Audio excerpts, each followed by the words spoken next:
Saturday Showdown, T1 versus Unrelight. Win either game, and it falls 0-2. But that was, I think, for a lot of people who were watching Kesselba Cup, quite a shock. And that was after the streak was broken. Then they play a close game against Gen G, and maybe against an easier opponent here in Kiwoom DRX. There's still hope because they have to win this series to keep the chance of play-ins alive. Yeah, it's a long road, but it is possible, as outlined by Ox yesterday. You just got to get the ball rolling. Just right win now. everything, literally everything from now on, and it's fine. Who cares about what happened before? Your form has to get even better because obviously to win everything, you don't just have to get through the Rise Group teams, you have to get through the rest of the teams. As we are into draft here, I did cast the LCK Classic match 2 days ago, so I have to like rewire my brain to get back into Modern League. I kind of have to do that every day because I've been playing only League Classic at home. Yeah. I really, really, really am enjoying it. But Easton was, he was in, I think, every game. He was banned in one game in that best of 3 and played in the other 2. So he's banned here, banned in Modern League as well. Yeah, very strong at the moment. A champion that transcends time. As we'll see a Camille first pick here since it was left open in favor of banning that Cassiopeia. So it'll be Peter's pick here for the DN Supers in the bottom lane. So setting up for a very aggressive one here. So does leave the Jarvan on the other side as a response. And Shen, which has been the most common counter pick to the Camille, is probably going to be the response here for Kiwoom DRX. Doesn't necessarily have to be picked right here, but will be picked in the first rotation if they are going to take it. Yeah.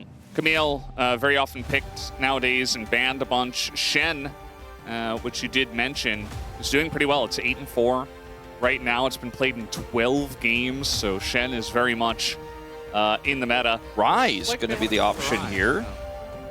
Interesting to see that this early in this draft.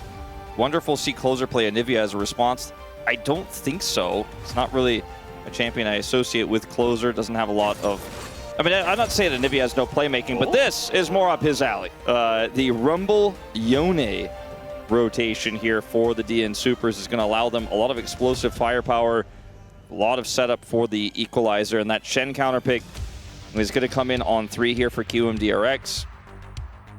Now maybe ban some top lane counter picks for Rumble, I guess is going to be the plan here for DN Supers.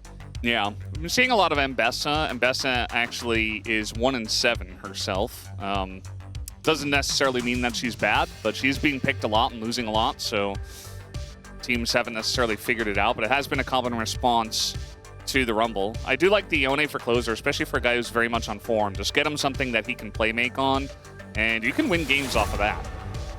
I think we see a lot of counterpick Mbessa rather than Mbessa compositions that are designed very well, as the Ziggs. Camille is very powerful, so that's going to be taken away, especially with the Yone mid lane.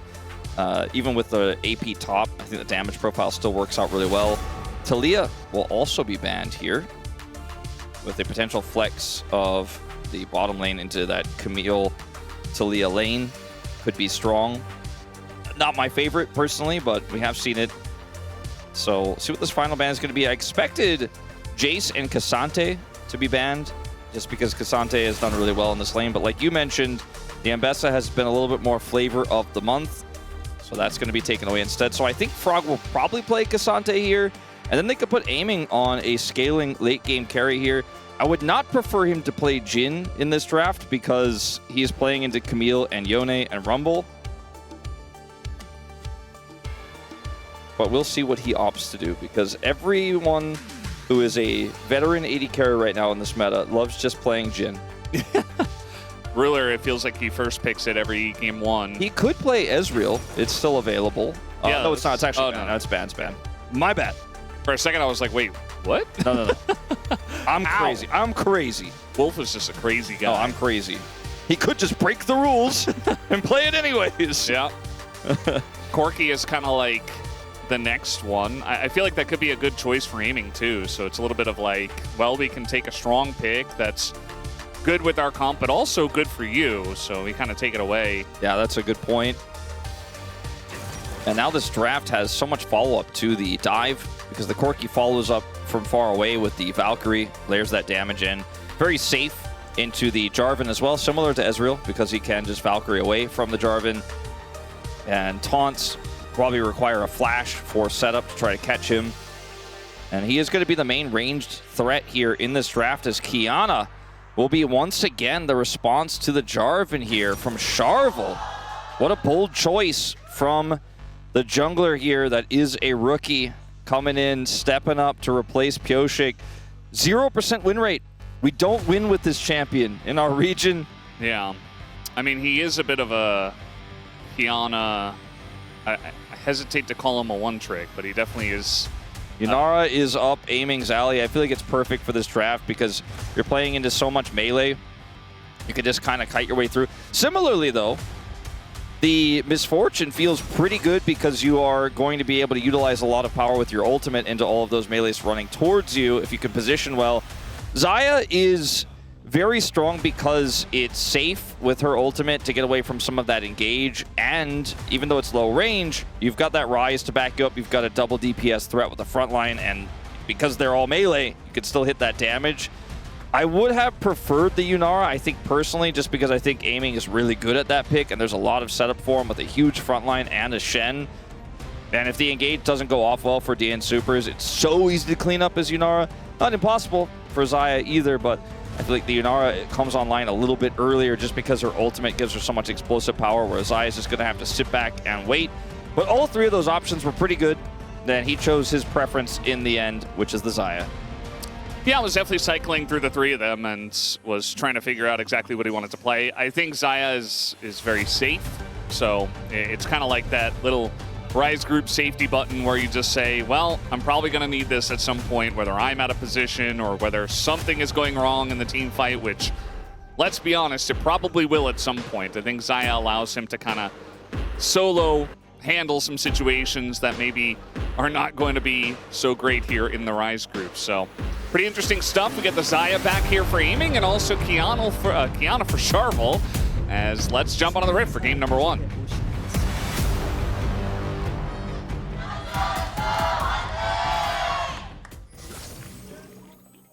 미니언들이 생성되었습니다. Alrighty, game number 1. As, yes, indeed, I heard from Chronicler, who just messaged us. He said that apparently he thinks he's the best Qiyana in the world. Charvel thinks that, or Chronicler thinks that? Charvel. Not Chronicler, no. Because, I mean, I wouldn't have been surprised at either, based on Charvel's confidence in interviews and also Chronicler's misplaced judgment of a lot of Challenger players earlier in their career. But, yeah, maybe Chronicler's just making it up, actually. He's just trying to generate hype for a new CL player. It's like, you don't have to. I think he has enough hype, Chronicler. It's okay. But yeah, generally when players say stuff like that, they're generally pretty good at the champ, and then they just fall flat on their face in pro play. So I hope that doesn't happen to Charvel, but I'm excited to watch him be good at the champ. For the summer season, post round 2, he is 0-1 on the pick so far. And taking a look at his career stats on it, I'm just looking, he's 2-2 in pro play, so hasn't played that many games of it. It's been kind of fringe meta, so certainly not the kind of pick that even if you think you are the best in the world, you're going to have like a 90% win rate with 12 games plus. It's a Sheep Esports interview, got the confirmation. Yeah, apparently the quote is, "I'm confident I can play Qiyana better than anyone in the world."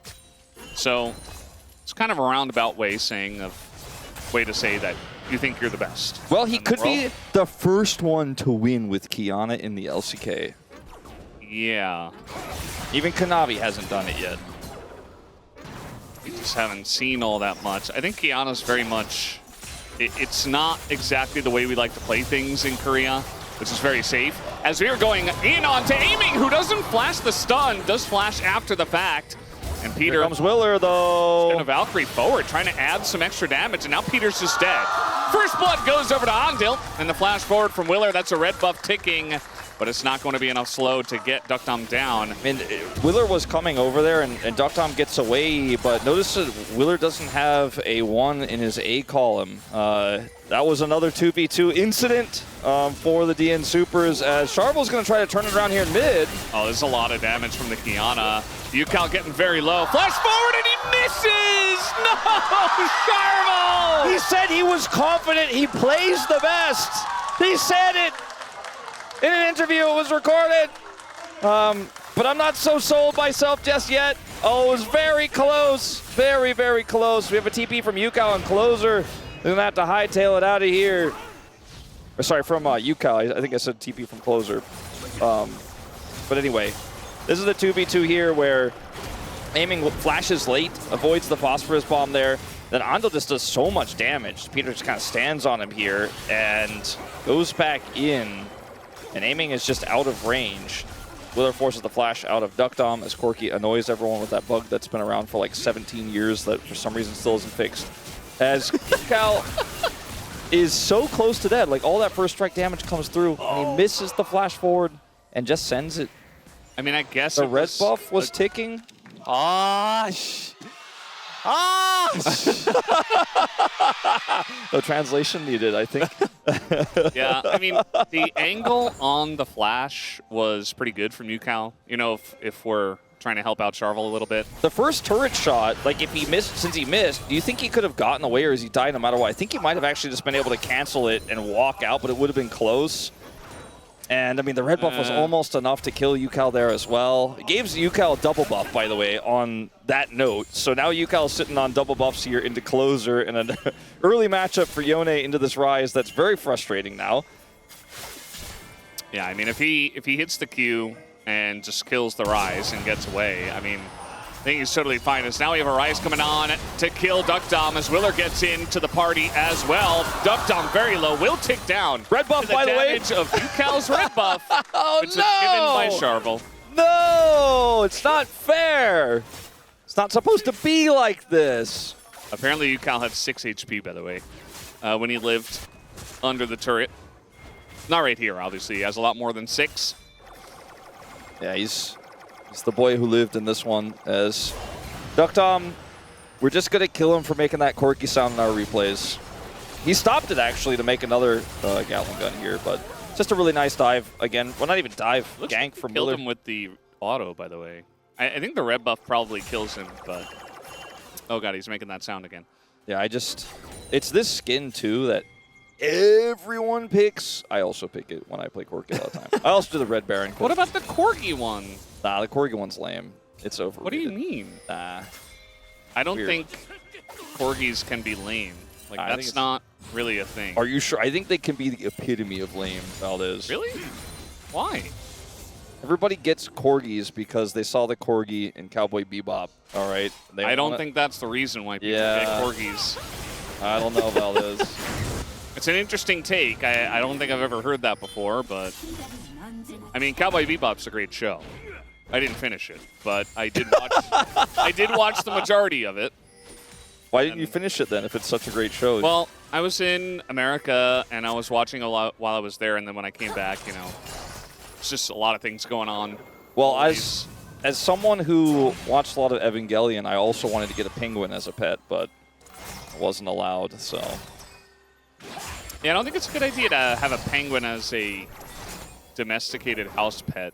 That doesn't really make any sense. I don't think so either. They are cute, though. This game state is pretty rough. We've been kind of dancing around it here, but it's a level 6 Xayah pushing in now. This lane is doomed for Duckdom and Peter, but if Charvel tries to commit more resources down here, he's going to fall further into the hole. He ends up having a farm lead here in this game because he's been farming instead, which is the right call. He needs to get those items online. Kiana's items are very cheap. Her lethality build allows her to get 2 items very quickly, sometimes even 3, heading into the mid-game, especially with first strike farming. But he hasn't been able to get as much first strike this game as he would have otherwise liked. Got it a little bit in that mid-gang, but wasn't really happy with the end result. Top lane is also an advantage right now for Dudu, as he's been able to get a little bit of first strike printing himself into the Cassante. But otherwise, this mid game that needs to be really powerful here for DNS, even before the Corki's 2-item spike, is just falling a little bit flat right now. Yeah, DNS making a concerted team effort to try to go for these grubs and making it very obvious that this is where they're going to go. KRX seem to want to respond to this as everybody's in the pit at the moment. But top laner's also coming down. In goes Willer, just going to get ulted in the river as now an ult in from Closer. They're trying to take out the kill on a Willer, and they will be able to get it as he goes in and tries to get one of the grubs, and he does get punished for it. Yeah, really nice punish to come through here for DNS. I mean, the core of this, like you said, is they grouped. They were set up. Well, they made a really heavy commitment to this fight, and as a result, the sort of last-minute broken-up contest for KRX just can't crack it. Not only does Willer die, but he fails to secure the grub as well. So 3 grubs go over to DNS. With the Yone in their composition, pretty important. Tuckers, don't scare me. Aiming has exhaust, flash, and ult. You are a Corki, not a Corgi. Yeah. And look, I talked a lot of smack about Corgis earlier being lame. It's not, I was just trying to say I don't like the skin. If you have a Corgi at home, please don't be offended. But this fight here, setup is too good. Dudu also on the top side here with Equalizer. And Willer goes in, gets stunned by Starvel, gets equalized, gets slowed, and just bursts down. Yukal tries to set up a Realm Warp for him to escape, but just too much damage too quickly. Nothing for it here for KRX. You know, Shiba's I am a little bit more a big fan of in terms of the size of dog. And I think the Scream is endearing. You think it is? Yeah. Interesting. You don't think so? I don't know if I've ever heard it, but I have heard about it. So I can't say whether or not it's endearing to me. It's an expression of how the Shiba is feeling at that moment. Mm-hmm. You know, I'm not... I have 2 cats at home. I think you have 3, right? Yes. I don't know if we're really qualified to talk about dogs in this manner, but Frog, or rather Dudu, is going to be going down here in the 1v2. Nice little gank coming up from Willer and good setup from Frog. Yeah, Sharvel was on the top side of the map, but way too far away. And I don't think they had any vision there. There's a control ward in the river. And Dudu just too far up, unfortunately, trying to print more money. Still has a gold lead after that play earlier, but definitely taking a big hit here. This game state still favored to KRX because their composition is going to, it looks like, be able to get through some of the tougher parts of this Yone Corki 2-item spike with the lead that it has now. The fact that Xayah is ahead, the fact that Ryze is ahead is still the bigger issues than the lead that Qiyana and Rumble have. And they really want to have leads everywhere, especially in this bottom lane, but they fell behind. They died in the 2v2. Duckdom lost his flash early. So all these small things adding up here. Charvel's coming in once again. And now Ondil's kind of in an awkward spot. He is Shen with flash, but Camille trying to lock him down. Gonna get ulted here by Closer, but he just goes over the wall. Still has flash, and the Shen is now miles away from everyone. So a couple of ults here for the side of DNS do not pan out. Ondil has to use his flash, so that's a small win, I suppose, and that really hurts his engage potential in an upcoming fight, for example, like Dragon. So if, you know, they can get these ultimates out, stall the Dragon a little bit, get Closer and Peter's ults back up, then it'll be worth it for DNS. But if they can't, not going to feel great about it. As the Jarvan is going up through the river here. I'm just saying, I'm looking for it. Got him. Just looking for the Q3. Gets the pullback here. And he tells him to take the kill as well. As the kill for the Jarvan, a little bit more powerful and more useful in this game than the Cassante. It's going to be relevant later on, and right now is just sitting on a Rookern to get through the lane to be a front line many, many minutes from now.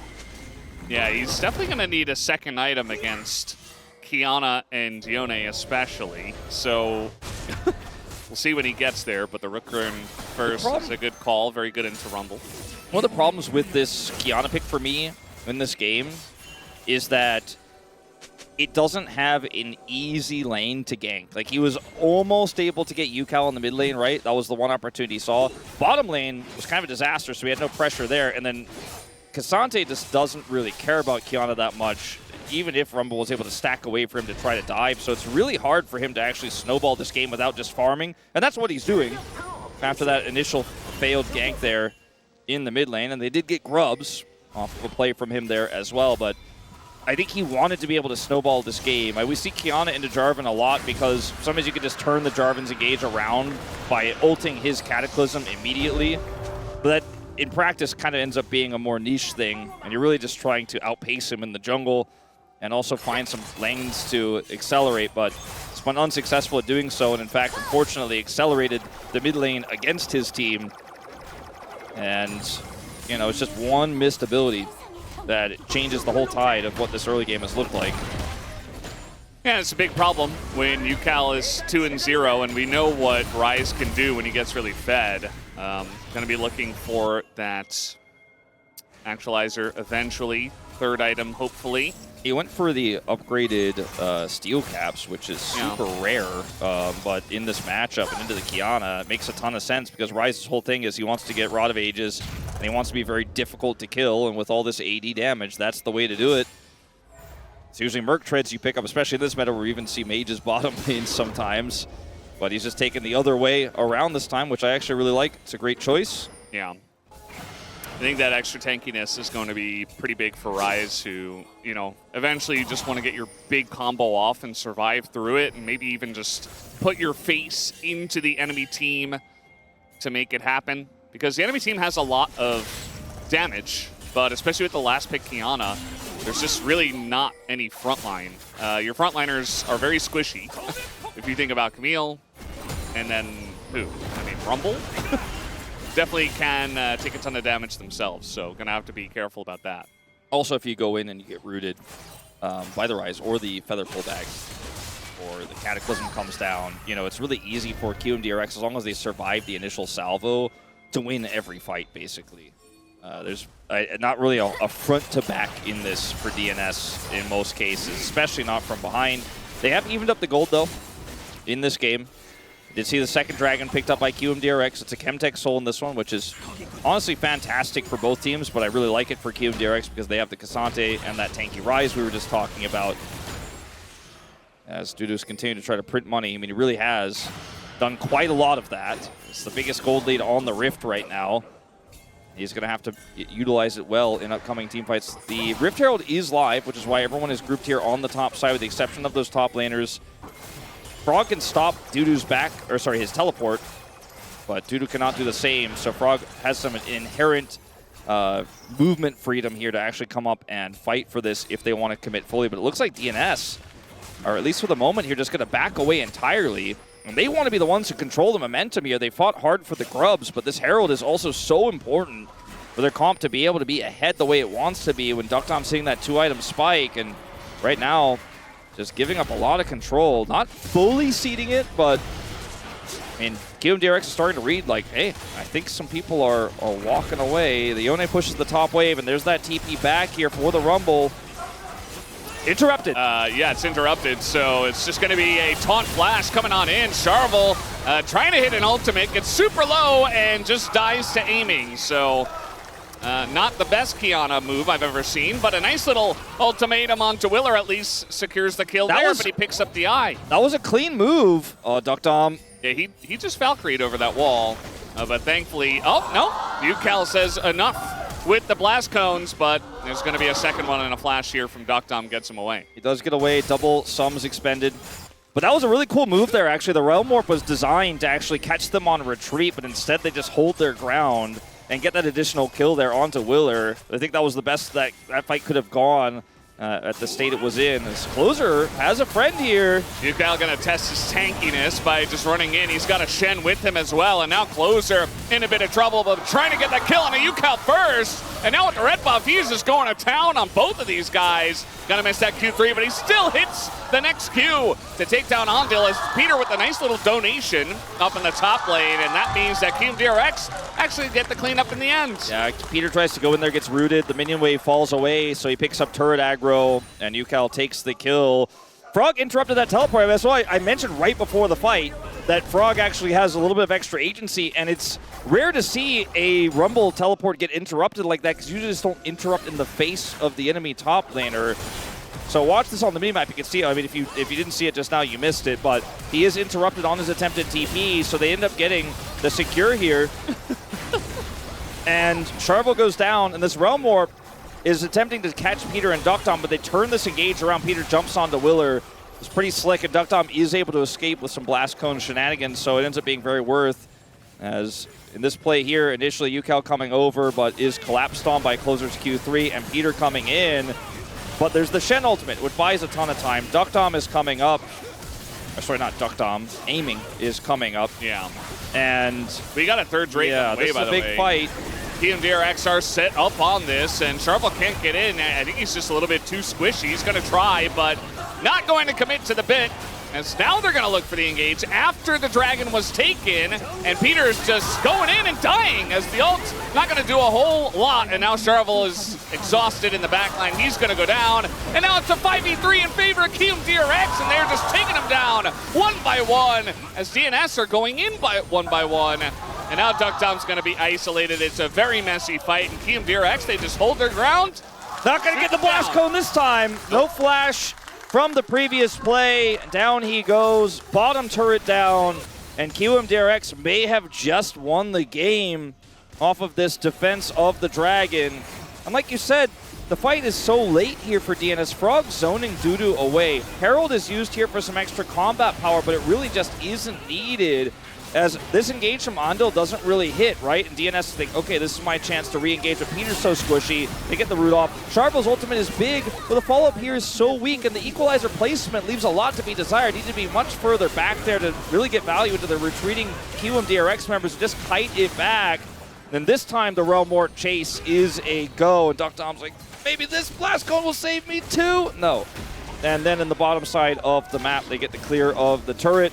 So just a whole lot of value here for DRX, and their comp is just truly well rolling down the hill. Yeah. I mean, 10 stacks, Dark Seal, 2 items completed here for UCal. This is 20 minutes into the game. They have 3 dragons looking at a Chemtech Soul. So he's, you know, even if they try to take him down, he's just going to get more damage and more difficult to kill, and they only have damage, DNS. And we saw what their team fighting looked like as well, which is, you know, DNS, they can get through early games, but unfortunately, some of those old problems of not being able to team fight well are coming back to bite them. And unfortunately, the addition of Charvel not going to help them this time around. Closer just laughs at the Yone. Yeah.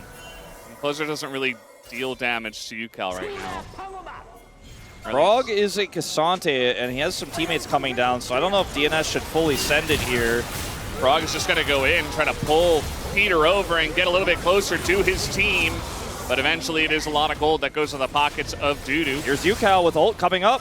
Charvel goes in Viz, but eventually he just dies. There's no turret. The rotation comes in, and now the Realm Warp is there. Gonna just go directly into them. They say, we are far enough ahead to just pull the trigger. Duckdom is going down, actually, from miles away to the red buff of UCal, and they clean him up in the bottom lane. And that's what I was saying. I mean, you thought you found a Cassante, but it takes so long to kill him, and he plays it so well. Frog pulls the enemies towards his teammates that are rotating over. UCal's Realm Warp is coming up in like 10 seconds when this starts, so he can safely join and get the follow Realm Warp play. I mean, look at where he is right now, by the way. He pushed the Yone out of top lane. He's killing that last plate on the turret. He's like, guess I'll clean up bottom lane too. Shows up here super late, but the isolation is there for Charvel. He gets the kill, but is taken out, and then the Realm Warp chase is easy peasy, and Duckdom's got nowhere left to go. The equalizer here only impacting Willer, who, yes, dies in this exchange, but it's absolutely worth it for DRX. The only thing that results in this play really for DNS, it's him, is that because it was him down there, he didn't get the turret, but he just got it right now. Yeah. Charvel's trying to do a thing again, as I saw an ult go into the wind, and this time the feathers. Charvel's face says it all, and if Willer hadn't gotten involved, it would have been a solo kill for aiming. I mean, this is always what happens. I'm sure Charvel is a great Kiana player, but if you ever make a statement like that in an interview very confidently, it almost always turns out that the pressure is really high in your next game of that champion, and you just kind of drop the ball. And so far, I've definitely seen better Kianas in my time, as DNS trying to come in here and stop the Baron from going down, but Frog is the gatekeeper and is just going to push them away. They don't even bother going in, knowing that they won't have a chance. So I want to remind everyone of the stakes, and we're going to do it a little bit more throughout the rest of this game and this series, but, well, after this team fight. Duck Dom, no flash. Duck Dom, no flash, no Valkyrie. He's just in the Cataclysm and just dies, and so does his lane mate there, Peter.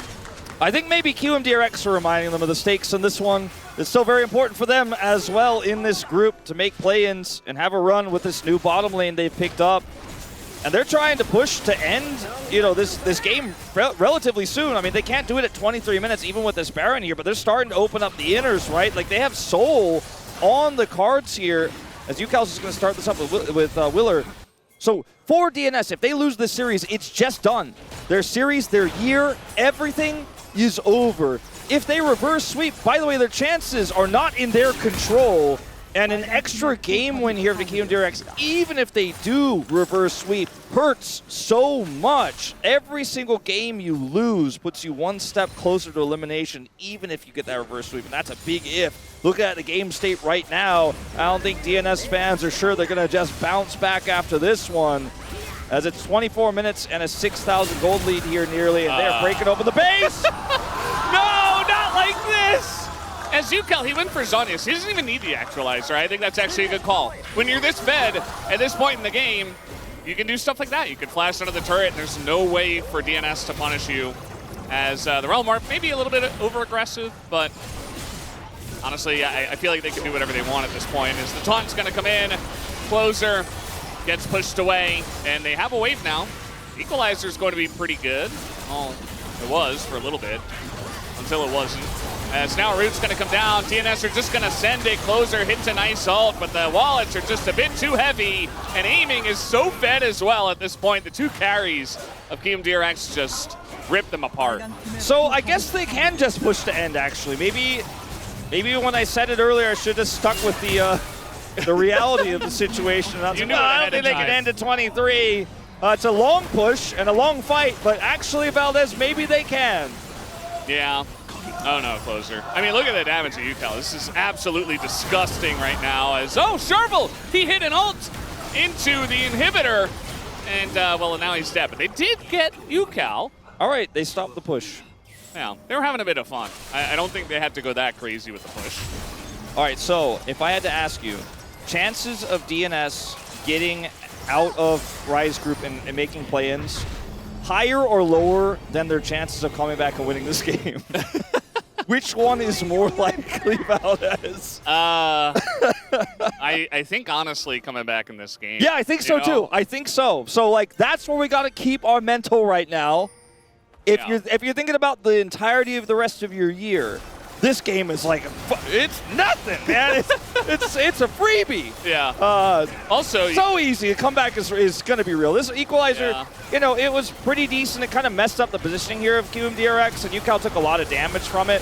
Ultimately, he still has Zonia's here, so is going to be able to actually kind of outplay UCal's last moment there. Or sorry, Dudu's last moment there. And survive for a little bit longer, but they do ultimately get him. It's actually Duck Dom who gets the kill, and now we reset. And aiming is trying to make as much of an impact with the lead he has as possible. Even went for the Bloodthirster before the IE, and it just means that he is not doing as much damage, but also he's kind of unkillable as well, because not only is he Xayah, but he is a Bloodthirster. As they are diving some turrets, they don't necessarily have to do this, as they're sieging the there's turret nothing without up. Baron. They got Chemtech Soul, and I think they're a little bit bored with this game. So they are going to try to force it. I mean, look, UCal goes mid, sets up another wave. Bottom is already 2 super minions deep on the push, so Dudu's going to have to answer that, and that means that this is going to eventually go down this turret. If anybody died, the game just ends instantly. Willer has GA and is not phased by Sharvel. He's like, God, you guys really have to delay this back? I mean, you're not going to get me, so. Looking for Closer. Exhaust comes out from aiming as he wants the kill. He's got Ondil with him. Flash on in just to kill Closer. And I mean, I guess at this point you can just expend everything to try to end this game as quickly as possible. As a flash on in, it is going to get him with the taunt. Duck Dom in a lot of trouble, flashes away, immediately dies, and they are really just trying to ham fist this one, and they do not care. Chemtech Soul and 8,000 gold lead. Hey, game They win wanna end it time here. matters for some weird tiebreaker scenarios later on. So, I mean, you got to end it as fast as possible in a close True. group like the Rise group, and I think they are going to succeed. They didn't get it in 24, but in 28, this base is in tatters, and the Nexus should fall. Yeah, might as well just end it here. UCal takes a 9th kill for the road, and they will take their first game here. Sharbo, Best of three. man, his face on this one. Because the course of this game, Team KRX look like they're on top of their game. Really, no big mistakes from them, except maybe the overcommit on the grubs from Willer. Outside of that, you know, pretty much just playing a good game. And 여기 한번 찍게 여기 해줄게. 야 도발 굴러갔어. 와봐 앞으로 와봐. 이겨. 끝 그만 야 바텀 라인 온다. 바텀 라인 얘들아. 바텀으로 가자. 라이즈가 바텀으로 와줘 이거. 형이 밀어내줘야 돼 우연히. 내가 해줄게. 이거 내가 키아나 쪽 밀어내. 아니야 너 해. 오케이. 내 들어와 럼블 그래 박사. 이거 정면 좀 밀어내봐. 나 키아나만 봐줘. 키아나 절대 보다 하나만. 오케이. 럼블 줄게요. 럼블. 죽여봐. 죽이자. 우리 카이 볼게. 나이스. 나이스요. 잘했다. 지렸다 이거.